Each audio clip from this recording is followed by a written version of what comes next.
अयोध्या में 22 जनवरी को रामलला की प्राण प्रतिष्ठा होगी। इससे पहले नए साल पर भक्तों में भगवान राम का दर्शन करने के लिए लंबी कतार लगी हुई थी। नए साल पर अयोध्या में भक्तों की उत्साह देखने को मिला है। इसकी तस्वीरें श्री राम जन्मभूमि ट्रस्ट के ओर से शेयर की गई। देश के अन्य हिस्सों की तरह उत्तर प्रदेश में भगवान राम की नगरी अयोध्या में भी पूरे उत्साह और उल्लास के साथ नव वर्ष का पहला दिन मनाया गया। नव वर्ष के पहले दिन सोमवार को अयोध्या में बड़ी संख्या में लोग भगवान रामलला के दर्शन के लिए पहुंचे।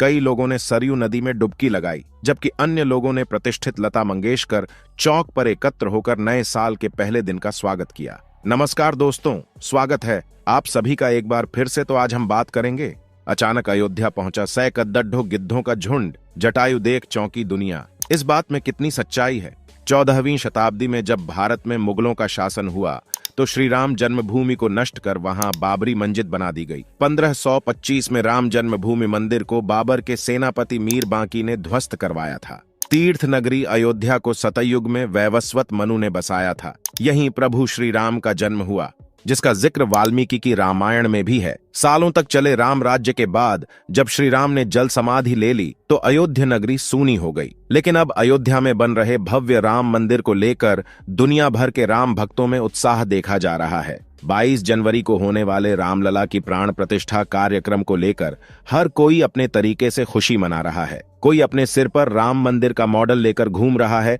तो कोई भंडारे लगाकर खुशी मना रहा है। अयोध्या में राम मंदिर का उद्घाटन आगामी 22 जनवरी को किया जाएगा, जहां प्रधानमंत्री मोदी, उत्तर प्रदेश के मुख्यमंत्री योगी आदित्यनाथ और 6000 से अधिक लोगों के भव्य प्राण प्रतिष्ठा समारोह में भाग लेने की उम्मीद है।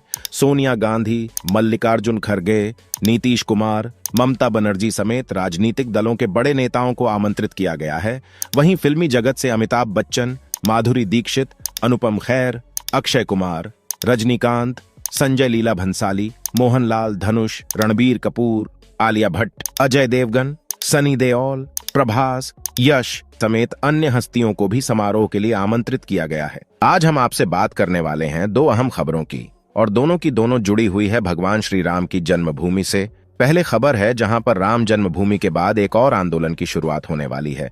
वहीं दूसरी खबर है जहां भगवान श्री राम की जन्मभूमि पर पहुंचे महात्मा जटायु। आपने भी यह खबर कहीं ना कहीं सुनी जरूर होगी, लेकिन आपके मन में भी जिज्ञासा होगी कि क्या यह खबर सच है या नहीं है। आज हम इसकी विस्तृत जानकारी आपको देने वाले हैं, तो चलिए शुरू करते हैं आज का वीडियो।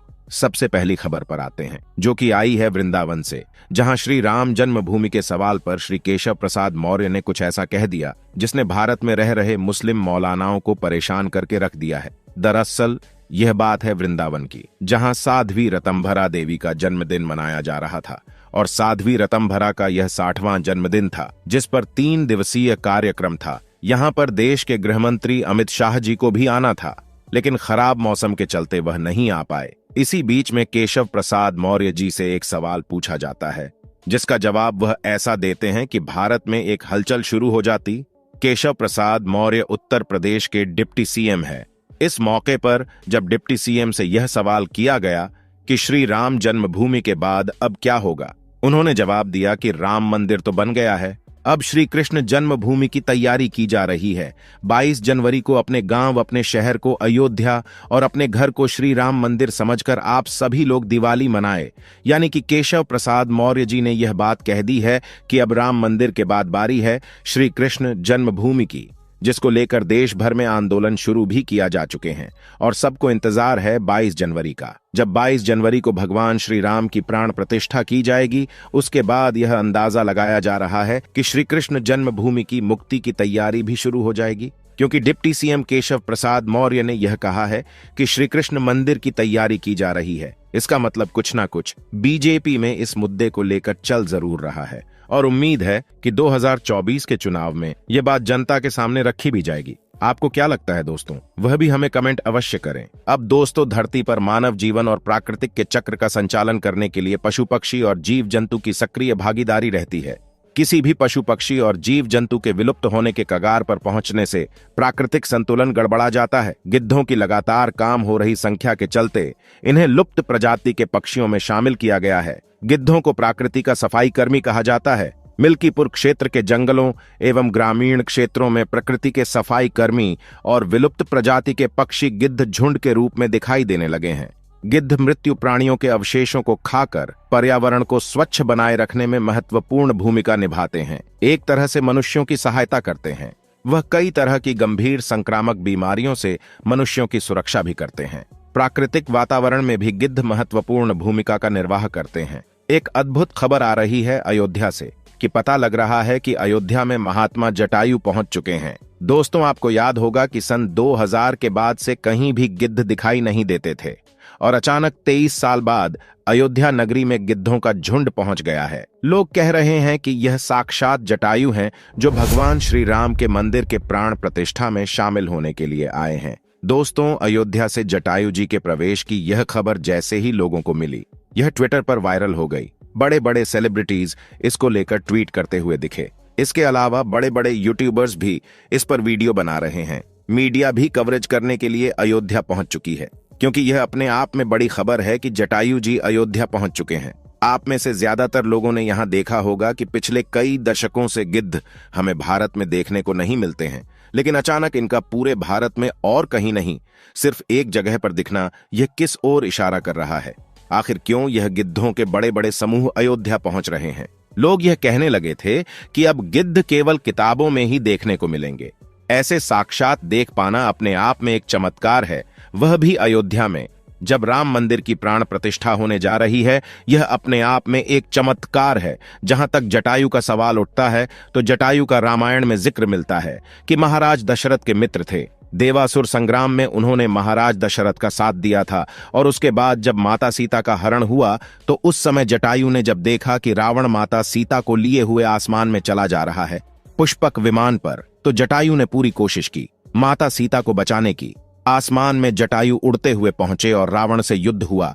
जटायु का अंत में रावण ने तलवार से एक पंख काट दिया, जिस कारण से जटायु नीचे पृथ्वी पर आ गिरे।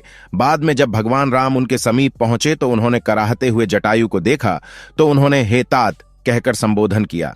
जटायु जी ने श्री राम को सारी कहानी बताई कि माता सीता को रावण लेकर गया है। भगवान राम ने यह भी कहा कि हम आपको अमर कर देते हैं, लेकिन जटायु ने कहा कि नहीं, मुझे अमरता नहीं चाहिए, मुझे ऐसा समय दोबारा नहीं मिलेगा। अभी आप हमारे सामने हैं। मैं कितना भाग्यवान हूं कि आपके हाथ में, आपके सामने हमारे प्राण निकल रहे हैं। अगर अमर हो गए तो दोबारा ऐसा समय नहीं आएगा। जब जटायु ने प्राण त्यागे, भगवान राम ने अपने पिता की तरह ही उनका अंतिम संस्कार किया था। तो आज लोगों को यह आश्चर्य हो रहा है कि जो गिद्ध लुप्त हो चुके थे, यहां तक कि सरकारी दस्तावेजों में दर्ज किया जा चुका था कि गिद्ध एक लुप्त प्रजाति है, लेकिन अचानक से 23 साल बाद अयोध्या में प्रकट होना जटायु का, यह बहुत बड़ी बात है और किसी चमत्कार से काम नहीं है। अयोध्यावासी भी ऐसा मान रहे हैं, यानी कि जिस प्रजाति के बारे में यह दुनिया यह मान बैठी है कि यह प्रजाति अब दुनिया में एग्जिस्ट ही नहीं करती। लेकिन भगवान श्री राम की महिमा ऐसी है कि जैसे ही मंदिर की प्राण प्रतिष्ठा की शुभ घड़ी आई, न जाने कहां से जटायु महाराज स्वयं साक्षात अयोध्या में प्रकट हो गए। भगवान की महिमा अनंत है। उसको यह क्या, सरकार क्या, दुनिया क्या, वैज्ञानिक कोई नहीं जान सकता। आज जटायु जी का अयोध्या में आना यह वैज्ञानिकों को भी चुनौती देता है, उन नास्तिकों को भी चुनौती देता है और भारत में कन्वर्टेड हो चुके हैं उन कट्टरपंथियों को भी चुनौती देता है जो ये कह रहे हैं कि भगवान श्री राम का मंदिर हम एक न एक दिन गिरा देंगे जब हमारी सत्ता आएगी। अरे मूर्खो, जब स्वयं 33 कोटि देवता सूर्य, नाग, किन्नर, यक्ष, गंधर्व भगवान श्री राम के इस मंदिर की रक्षा का प्रण ले चुके हैं तो तुम क्या, तुम्हारी आने वाली 1000 पीढ़ियां भी इस मंदिर का कुछ नहीं बिगाड़ सकती। दोस्तों, इस खबर ने पूरे भारत में तहलका मचाया हुआ है। न सिर्फ भगवान श्री राम को मानने वालों में, बल्कि जो भगवान श्री राम को गाली भी देते हैं वह भी मजबूर हो गए हैं भगवान श्री राम की महिमा मानने को। यहां एक चीज कहना चाहेंगे, जो लोग गाली देते हैं उनके ही किसी शायर ने लिखा है कि फानूस बनकर जिसकी हिफाजत हवा करें, वह शमा क्या बुझे जिसे रोशन खुदा करे।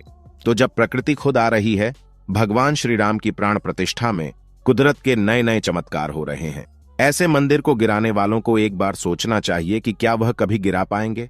हमें तो लगता है कि बड़े से बड़े कट्टरपंथी जिस प्रकार से नष्ट हो गए, उसी प्रकार से एक दिन वह भी नष्ट हो जाएंगे। तो दोस्तों, ये थी आज की वीडियो जिसमें हमने आपको बताई 2 खबरें। पहले डिप्टी सीएम केशव प्रसाद मौर्य ने क्या कहा, और दूसरी खबर जिसने वैज्ञानिकों, सरकार और नास्तिकों सबको हिलाकर रखा है, जो कि आई है अयोध्या से। तो दोस्तों, आपको हमारी आज की वीडियो कैसी लगी और आपका क्या कहना है? इस जानकारी के बारे में अपनी राय नीचे कमेंट सेक्शन में जरूर दीजिएगा। इसी के साथ वीडियो को लाइक करें, शेयर करें और चैनल को सब्सक्राइब करें। आप सभी का धन्यवाद।